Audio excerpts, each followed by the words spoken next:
So the problem that we are out to solve is that there are microservices everywhere. Okay, this is fundamentally a good thing. Like, we've worked really hard to get to the place where it's easy for us to build and ship and create microservices. And by microservices, I kind of mean lots of different things, right? I don't just mean a Spring Boot app. I mean things that we interact with through some kind of API. So it's like a REST API, or maybe a database for an application, our serverless functions that we call, or message queues like Kafka or Rabbit. Basically, the different things that we use in an enterprise to build stuff. So there's lots of these everywhere.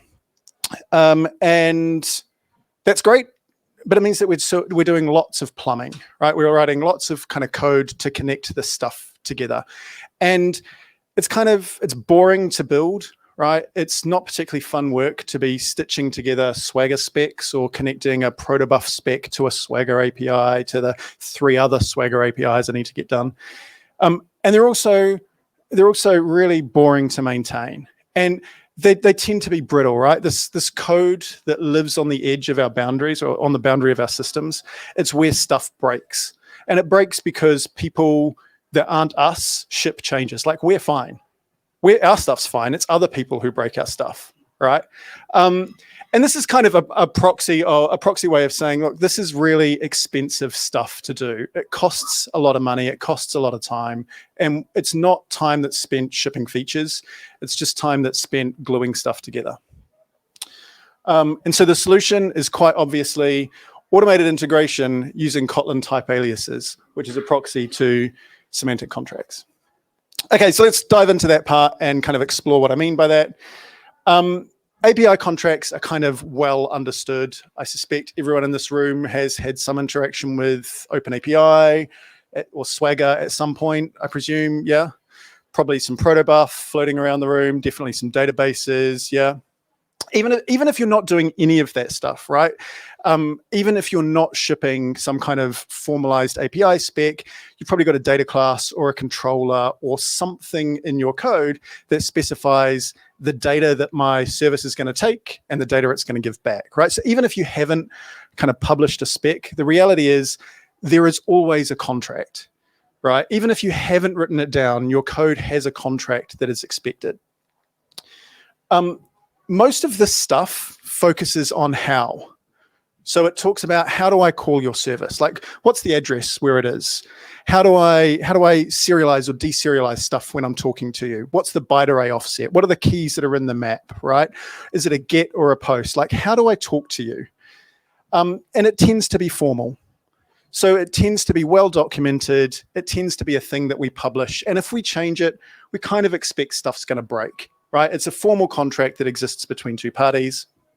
It's very how focused. The other side is the what. And this tends to be a lot less well documented, right? This is the, once I've deserialized a thing, once I've read the keys that are in that map or moved to that like byte array offset, what am I going to find there? Like, is it a first name? Is it a last name? Is it an email address? What's the data that's actually sitting inside of that? And this tends to be like, we kind of capture this in a wiki page, or like some Confluence thing where it kind of goes to die. We've got maybe some docs. A lot of the time when we're doing integration, it falls down to consumer trial and error, right? So chances are, if you are integrating someone else's API, you probably open up Postman or something like that. You have a bit of a sniff around, you invoke some stuff. You kind of look at it and you go, okay, well, there's the thing that I want, right? It's called email, right? That's the thing that I want, and I'll go off and I'll start doing it. Consumers end up doing that work, right? So where producers are responsible for kind of defining the structural contract, because we don't have a formal way of sharing the semantic contract, it kind of falls to the consumers to work it out. And again, I'm pretty sure that everyone in this room has fired up Postman and looked at a JSON payload to try and work out which field they're going to use. The other way that we tend to do it is with Brian, right? Brian always knows. We go and have a chat to Brian. Brian tells me what the answer is, and I've got to sit through like 30 minutes of stories about his kids before he'll tell me that ifname 23 is the field that I was really looking for. It used to be first name, but in 2023, we changed it to ifname 23 because first name was inconsistent. So we shouldn't use first name. We should use ifname 23 unless ifname 24 comes along. This couldn't be clearer. So this is kind of how we structure it, right? The point of this talk is how can we move kind of this informal side to being something that's more formal? How can we document this and do this in a way that has the same kind of first-class support as the stuff on the right? And the answer is through types, through lovely, lovely types, specifically scalar types, right? So they can't have attributes. As soon as they get structure, they become a structural contract. So we're really talking about how do we break our world down into really, really small, tiny, bite-sized semantic things that we can share. The smallest atom of an API contract is the field. So not the collection of fields, just a single field. And how can we define contracts around what that is? The point is here that this isn't a one or the other thing. Both of these contracts exist. They exist today. They exist in your organization. If you are doing any kind of integration, you already have both kind of contracts. It's just we formally define one of them, and Brian tells us about the other, right? It's informal on the left-hand side. So just kind of break that down a little bit more and look at kind of structural versus semantic. Structural being about how, semantic being about what, right? How do I talk to you versus when I'm having a conversation, what am I going to find there? So field names, structural or semantic? Bit of audience interaction. What are we going to do? Structural, semantic? Someone give me a go. Anyone? There's like 100 people in the room. There we go. Semantic. Field names are semantic. Yeah. I don't think so. I think field names are structural. So here's an example of a contract on the left and some data on the right. Yeah. So these field names in my structure, really all they do is they tell me, they give me a hint as a human what I can find there, right? But they don't really tell the software anything. The computer doesn't really know anything about this. Fundamentally, all these field names it's a hint to the software to work out how to read a value from a map. The value is the thing that we care about, not the field name, right? The field name is just a how do I get there?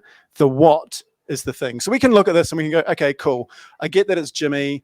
I get that this is a customer. His name's Jimmy. His email address is j@foo.com. I can kind of look at this and understand what this means. And I can prove that field names are not semantic because I can do this, right? I can skip through some slides and I can change the name, this field name from name to given name, right? And I can do that. And in fact, two different systems might describe this information in exactly the same way. And that doesn't change Jimmy's name. Renaming a field hasn't changed the meaning of the value. Jimmy is still Jimmy. Jimmy's email address is still j@foo.com, right? But my structural contract has changed. Software, if I made this change, would break. Likewise, I can go for a kind of more dramatic change and I can embed Jimmy's email under a contacts blob. We can still kind of look at this in Postman and go, yeah, I get what this is, right? I get where the email address is. I get how to work it out. So now I need to go to the contacts blob and read the email field. So all the fields are doing is telling me how to navigate a map. They're not really telling me what the stuff is. The flip side is also true, right? If I change the semantic contract and drop in a postcode where the email address is, stuff's going to break, but in a much less formal way, right? Unless you've written a bunch of validation code to sit around this, which isn't really what we do with our classes. Like, this is going to break, right? All of a sudden, we're expected to receive an email address. Now there's a postcode that's floating around my system. So semantically, I get that even though the structure hasn't changed, I've broken a contract somewhere. So field names are a bad proxy for semantics. I feel like I tricked you guys with that one. That was not the intent. Here's another example, right? If we look at that same kind of idea across 3 different systems, 3 different like platforms with 3 different JSON payloads that are floating around. And if we kind of squint, we can see that there's a relationship between some of these things, right? A customer ID appears in two of these different places. The number 123, one field calls it an ID, another field calls it customer number, right? An abbreviated version of customer number. The customer's ID is still 123. The field name doesn't matter. And in actual fact, like if this was 3 different teams, those teams should be free to pick names that make sense to them. 3 different teams, 3 different domains, 3 different autonomous software groups, right, that are building and shipping software. We can't be expecting everyone to align around field names. Like, we've gone down that path with enterprise domain models. Spoiler alert, it just doesn't work, right? So field names don't really tell us much. There's another one here, right? Card number and account ID, really different names, still the same bit of semantic information.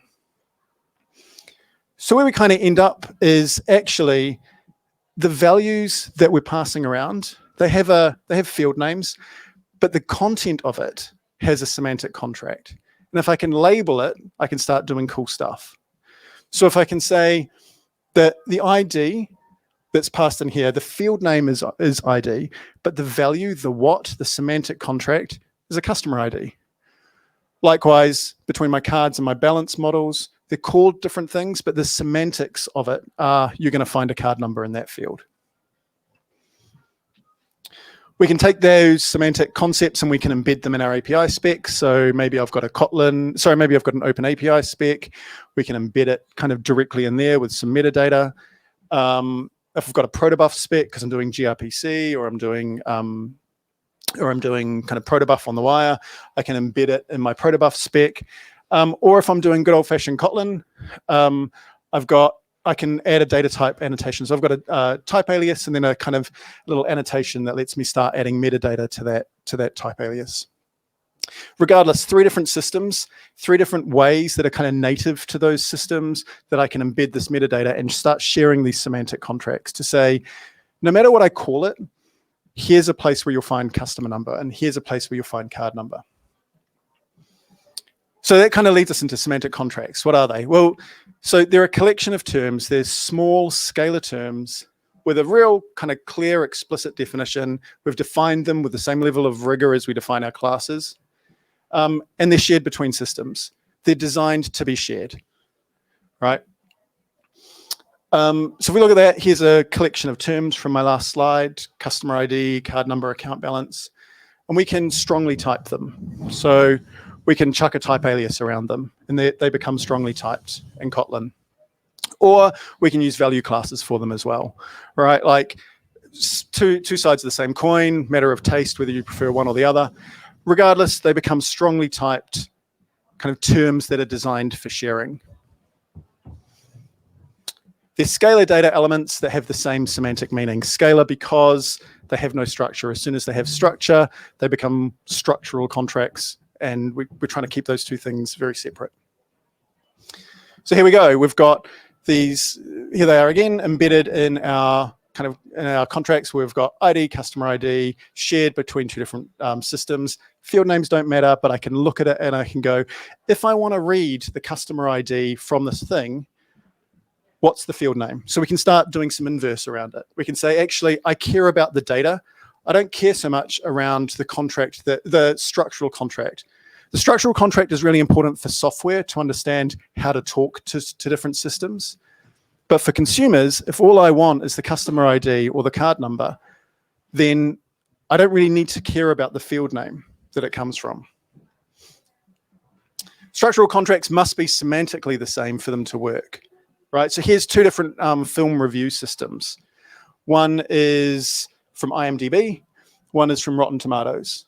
They've both got a field on them called film ID, and the semantic type has been defined as film ID, right?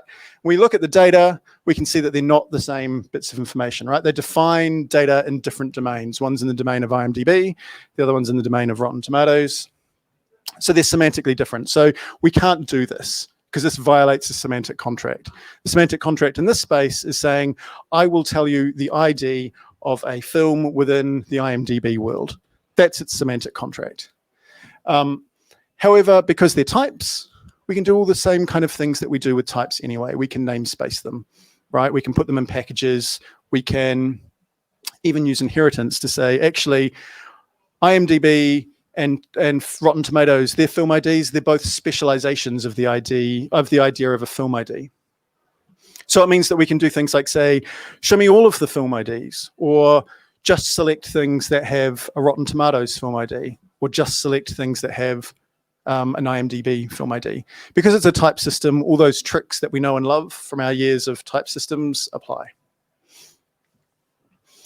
And they're designed to be shared across systems.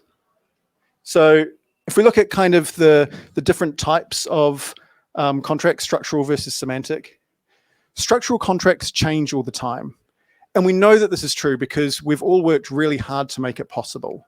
Right, I can build a microservice and I can ship it in a couple of days, and then I can ship the next version and the next version. We've made it really, really easy to replace a database with an API or an API with a database. We've made it really possible to ditch JSON and put protobuf in place, or to ditch protobuf and stick Avro in place. Right, we've made it really possible to change the structure of how we talk to things, to swap my verbs, to refactor my domain models. We do that all the time. But the semantic contracts don't actually change that much. Once we find a way to agree what a film ID is, that's true. That doesn't actually change very much in our business. Structure changes all the time. Structure is a function of systems. Semantics are a function of our business. And those semantics don't actually change that much. Structural contracts are really hard to agree. Right? If you get two people from two different teams to sit down and try and design the customer domain model, they will not agree. They won't agree on what fields should be mandatory, what fields should be optional. They won't agree on what things should be called. They won't agree on naming schemes. They won't agree on how to encode things. And they shouldn't have to. That's why they're in different teams building for different things. Semantics are really easy to agree. Right? It's really easy if we take away the how and we just focus on the what to label things. And I know that because we all do it every time that we open up Postman and we look at a blob and we go, that's the thing that I want. So we do it every single time we build an integration. We just don't have a great way of capturing it or writing it down. Structural contracts result in tight coupling. If I publish an API spec and you grab that open API spec and you generate a client from it, whenever I change my open API spec, you have to change as well. Otherwise, or we have to get into a very long internet flame war about what the right way is to do API versioning in the REST world. Right? So structural contracts result in tight coupling. I know a lot about your system as soon as I build off of your API spec or your protobuf spec or your database schema. I know a lot about you. Semantic contracts, I actually don't know very much about you at all. All I know is that I want a piece of information called customer ID or card number, and I don't know how that's served to me. I don't need to. Structural contracts are absolutely required for producers. If you are building an API, you have a contract, you should write it down, you should publish it, you should be very meticulous about what your structural contract is. The more effort that you put into this, the better. But consumers, consuming a structural contract leads to tight coupling. Consumers, ideally, all they really want is semantics. Consumers don't care if this data was served to me over REST or protobuf or from a database. All they care about is what's the account balance. All of the other stuff, all of the API specs that we build, all of the integration that we build, it's just glue work that we build in order to get to the thing that I really want. So to summarize, semantic contracts are a collection of terms with an explicit definition, and they're designed to be shared between systems. They are an atomic unit of thing. It lives on the edge of our systems. They're designed for sharing. Once we do that, we can start doing some really cool stuff. We can start automating integration. But we have a pretty specific definition of what we mean by automated, right? Lots of people talk about automated integration. There's lots of middleware platforms out there. We're on this mission to eliminate glue code, and we have a relatively specific definition or kind of litmus test of what automation means. So for us, it means, can it connect on demand? Can it build something on its own?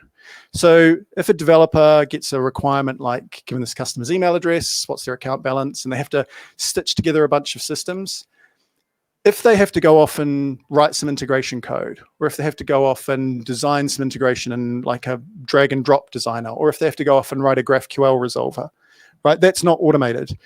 All that's happened is we've moved the work from one place in our stack to a different place in our stack. They still have to do the work. And the second test is, can it adapt? So when I replace my API with a database, when I replace my database with an API, and when I move from JSON to protobuf, when I refactor my APIs, if I have to go and fix something somewhere, it wasn't automated, right? I just moved the work somewhere else. So if we look at kind of how we can start using semantic contracts to drive automated integration. If we imagine we've got 3 different systems, right? We've got a customer system, which has a REST API. We've got a cards SQL database sitting over there. And then on the far right side, we've got a legacy SOAP transactional system. It's a bit hard to read those labels, sorry. And sitting inside here, we start embedding semantic contracts. So we can say, this field called email, it's not just any old string, it's an email address. Here is its semantic contract. These 2 fields, even though they live in different systems, they're encoded in different ways, you talk to them in different ways, they're not just any old strings, both of them are customer IDs. And so on and so forth. We can add these semantic tags across embedded in our schemas.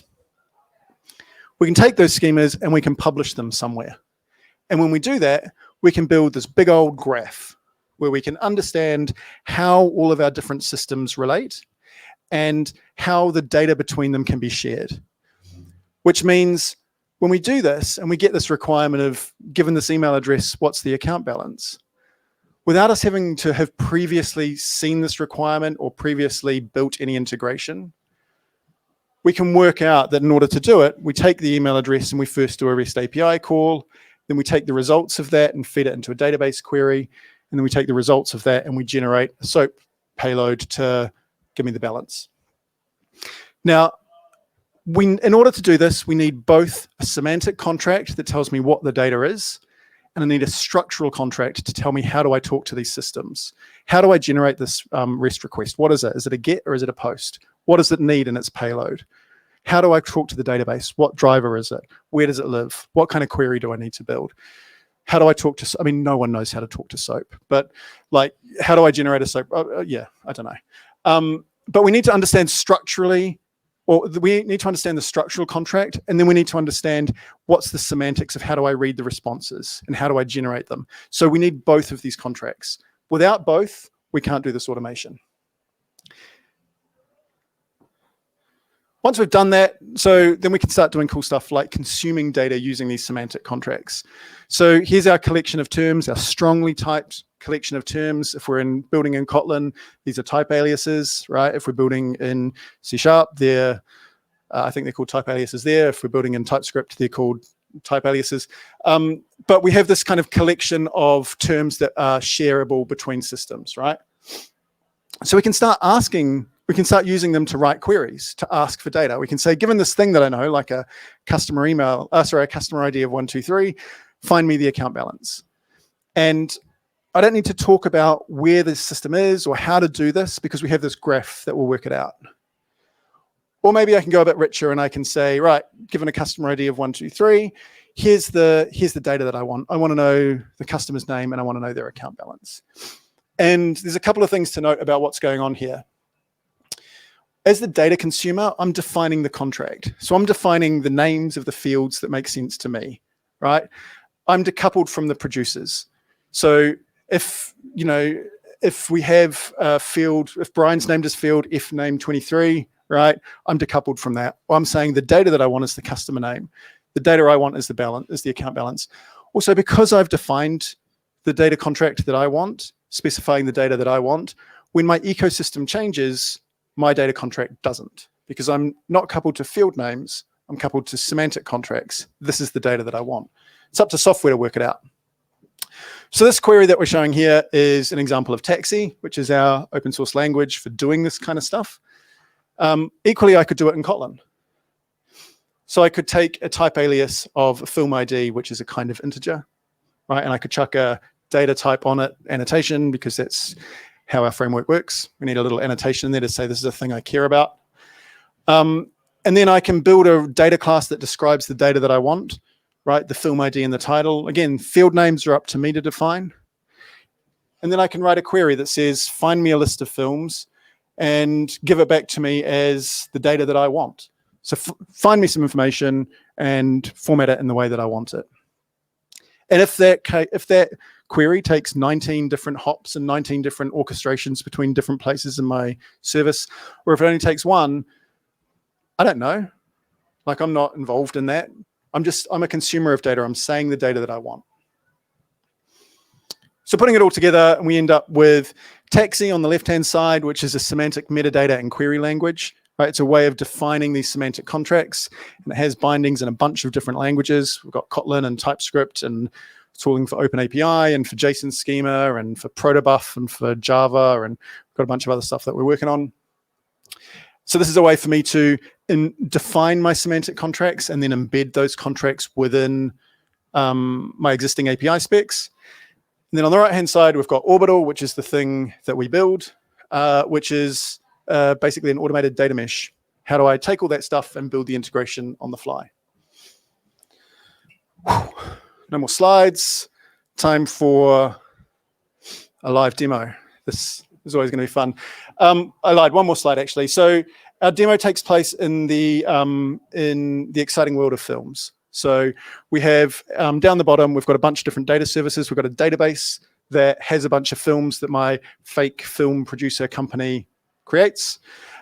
We've got a REST API that tells me where can I watch this? Like which streaming services is this available? Is it on Netflix or Hulu or HBO? We've got another one that tells me what are the film reviews? What are people saying about it? And finally, we've got this Kafka topic where every time Netflix reboots a 1980s sitcom, a message gets dropped, a protobuf message gets dropped on a Kafka topic. And so we've taken these schemas, we've published them up to Orbital, and we're going to play around as a data consumer, and we'll kind of dig under the covers and look at how it works and what's going on. Is there anyone watching online? Yeah, there's about 10 people. Oh, okay. I don't know how I'm going to do this single-handedly, but this should be fun. Right. Okay.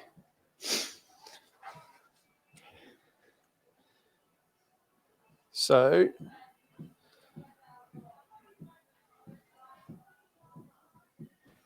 Okay, so I have a bunch of microservices that I kind of touched on. So the first one that I'm going to look at is how do we kind of publish our contracts. So here's one of my microservices. It's a really kind of normal vanilla Spring Boot microservice. There's nothing much going on here. It's got a class. I've turned on Swagger just for fun. Down the bottom, this is our kind of unique stuff. So I'll just talk through this super quickly. Basically, we're just saying, I want to publish my schema, my API contract, and what do we got? I want to generate it from, I'm just going to give it a package ID, which is Petflix demos. My microservice is available at localhost.serverport. And just generate everything that's sitting under the package of my application class. So just kind of general purpose Spring Boot application class, go off and build me a contract from that. And so you could be doing this with your OpenAPI specs, but I've chosen to do it in Kotlin because I'm at a Kotlin meetup, right? So at the OpenAPI spec meetup, we'll talk about how to do it with OpenAPI specs. Here we're just kind of saying, right, generate me the Kotlin classes. Generate me the Kotlin contracts. And that's going to generate both a structural contract and a semantic contract. So it's going to take that and it's going to kind of publish that up. So if we jump into Orbital, and we take a look at our catalog, we can see, there's no way you can see that. So here's kind of my ecosystem of services. Hang on.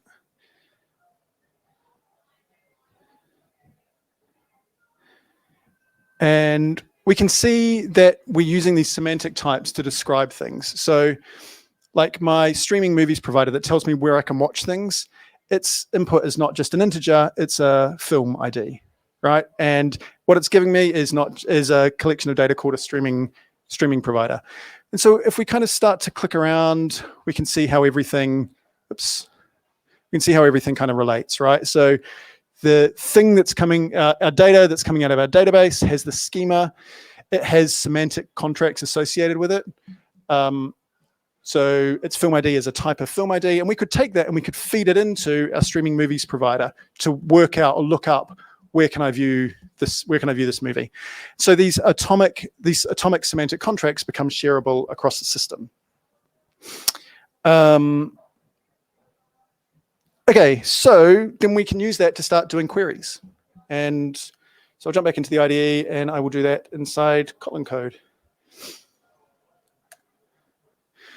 So here's my here's kind of my interaction with me talking to Orbital and asking for data, right? So basically I'm saying, find me a list of films and stream it to me as this my film data object, which is up here. We've just got two fields on it, a film ID and a title. Before we go too further, let's kind of dig into these semantic contracts and see what's going on under the hood. It's not a huge amount of magic here. These are just type aliases, right? The type aliases with a value of a name, film ID. I've defined that in a static const just to keep things nice and tidy, but it is just it's just a string, right? It's a namespaced name for this type.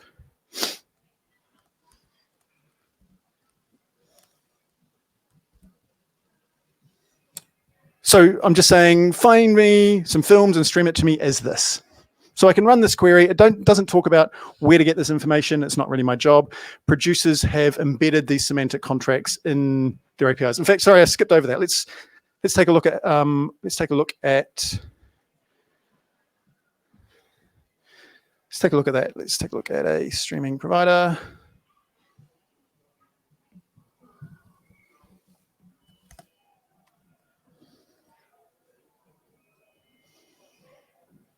So here's my REST service, right? And it has a kind of normal Spring Boot get method on the top, but the ID that it takes in isn't just any old integer, it's a film ID. So the semantic contract that we're saying here is, if you give me a film ID, I will give you back its streaming provider. And the streaming provider is just a data class where it's got two attributes, a name and a price per month. And what we're saying here is that this name isn't just any old string, it is a streaming provider. So what we're doing is we're building up these really little tiny shareable atoms of data for us to start describing how our systems relate. Again, you do this automatically.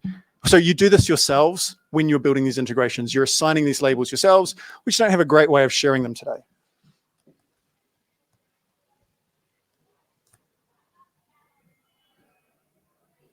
Okay, so here's my query. I'm going to say, right, I just want to find a list of films, give it to me as these things, and run it by doing an HTTP stream to Orbital that's running on localhost, and give it to me as a flux. So it's a nice kind of non-blocking operation. And all we're going to do is just print them out. Every time we get one back, we'll just print it out. So if I run that, and if the live demo gods are good to me, okay, there we go. So there's a bunch of films that have logged out at the bottom, right? Film ID 999, Zoolander Fiction, ID 1000, Zorro Arc. So that's cool. If we jump into Orbital's kind of developer tools, we can see actually what went on under the hood there. So it's not a good sign. Okay, so here's my query that I actually ran. And if we look at the profiler, it will show me what happened. And we just did a SQL query, right? It just we ran a SQL query to talk to a database, and it gave him back my ID and my title. Nothing particularly exciting. Hibernate could have done that, right? We stick with it. It gets better. Okay, so I'm going to flesh this out and ask for a couple more fields.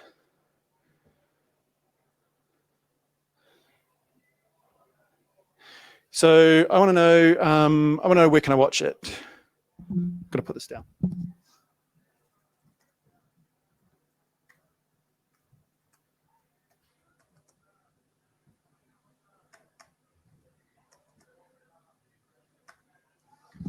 And I want to know what people are saying. Is it any good? So give me the review, which is a review score, and give me the text. Cool, there we go. Missing some commas. So all I've done, again, is just specified the fields that I care about, all right? I don't know where this data is coming from. I don't need to know whether it's available in my database or not. Spoiler alert, it's not. So I'm just going to rerun that query. Okay, and now we're getting a bunch more information logged out. Again, the data contract that I've specified is the data that I'm getting back, but I haven't had to talk about how to get it. If we jump back into Orbital and we take a look at kind of what went on, here's my query. we'll look at the profiler, and actually a lot more stuff happened this time. So we can see that the first thing that Orbital did was a database query to our films database to look it up. Sorry, try not to block your view. And then in order to get our review and our review text, we had to do, so like what people are saying about my movie, is it any good? We had to do a REST call over to our review service. And in order to get where I can watch it, we had to do a different call to a different service, and it told us the cost and where I can watch it. So I'm specifying the data contract that I care about. Okay, now that I've done that, and I'm happy with this is the data that I want, things are going to move on, and I'm going to break a bunch of stuff. So first thing that I'm going to do is I'm going to jump into my review service.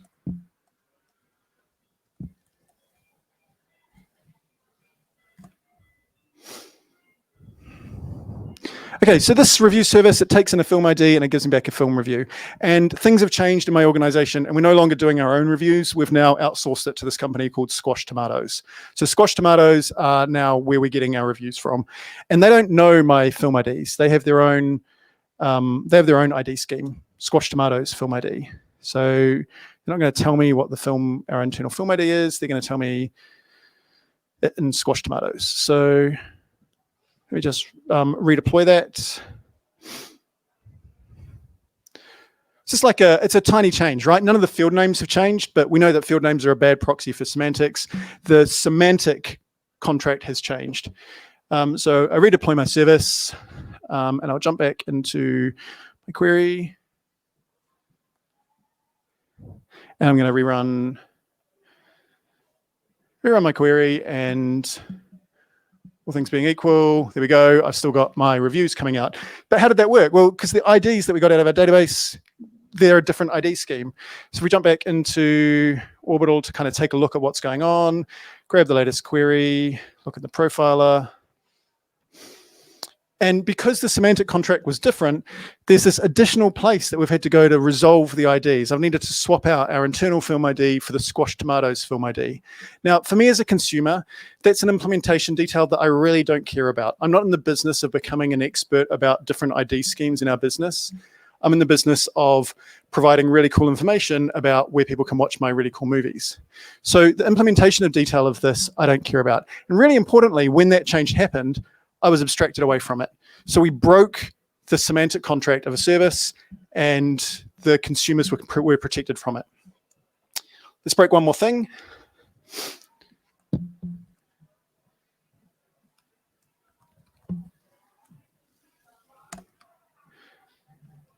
Okay, so here is my streaming movies provider. This tells me where I can watch my movies, right? And so our response is this nice kind of simple data class, and we've got this nice kind of simple get request that's going on there. So let's break that. So our data class at the moment has 2 fields. So let's comment that out and bring in the much better version 2, which is so much more code. Ooh.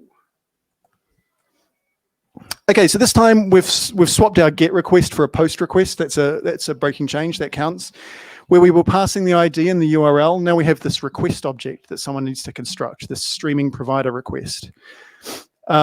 We have completely refactored our responses that are coming out. So we were just giving back a few fields. We've now nested some data. We've added a bunch of new data, and we've renamed all of the fields. So it definitely counts as a breaking change. Just going to republish that schema. So literally all I'm doing is restarting the service. When the service starts up, it publishes its schema up to Orbital. And then I will jump back to my query code.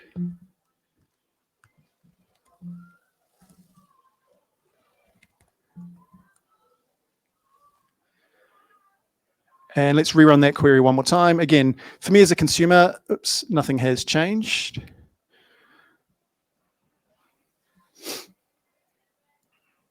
And there we go. Here's all my reviews that are coming out. I'm still finding out that I can watch Zoolander Fiction on Disney Plus. Such a Disney Plus title. If we jump back over here and take a look and see what's gone on, we can see that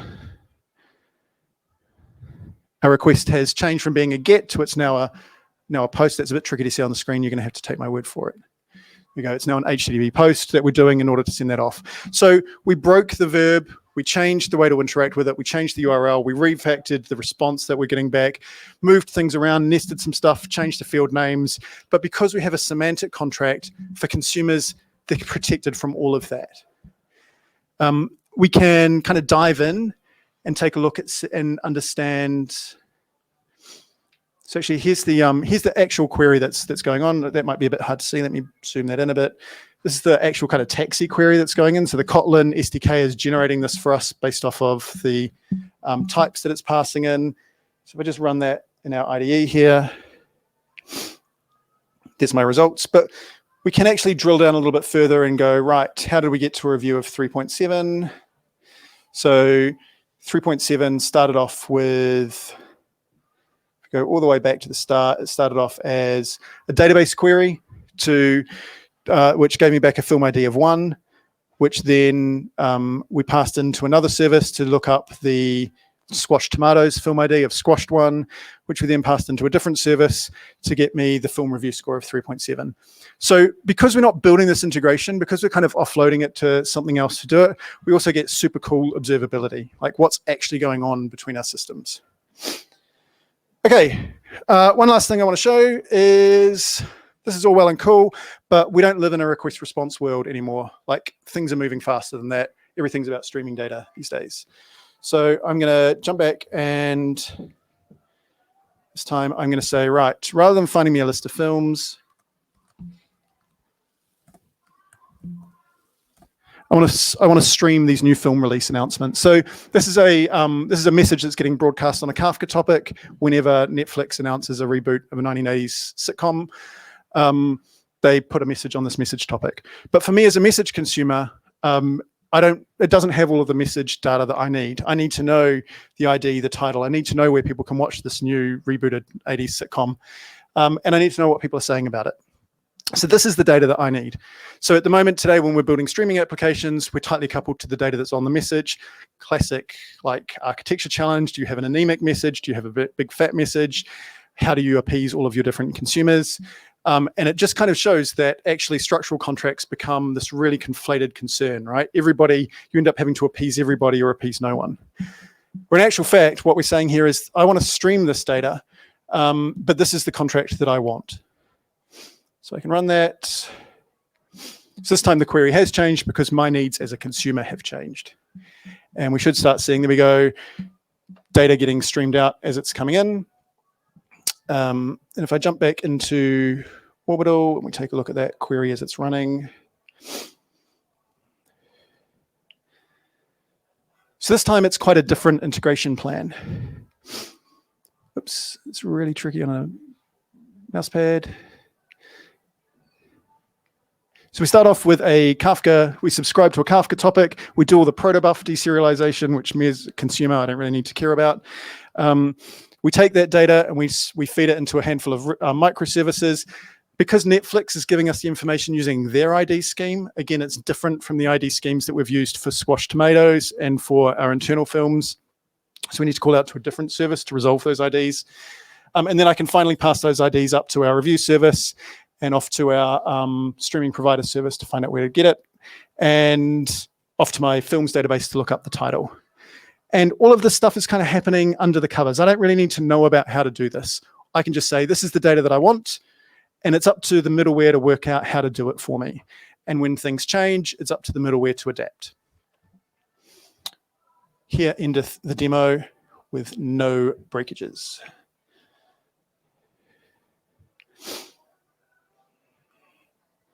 Okay, so summary is Kotlin type aliases is just a neat little way of talking about semantic metadata. Semantic metadata means less plumbing and loosely coupled consumers and gives us really, really super cool automated integration.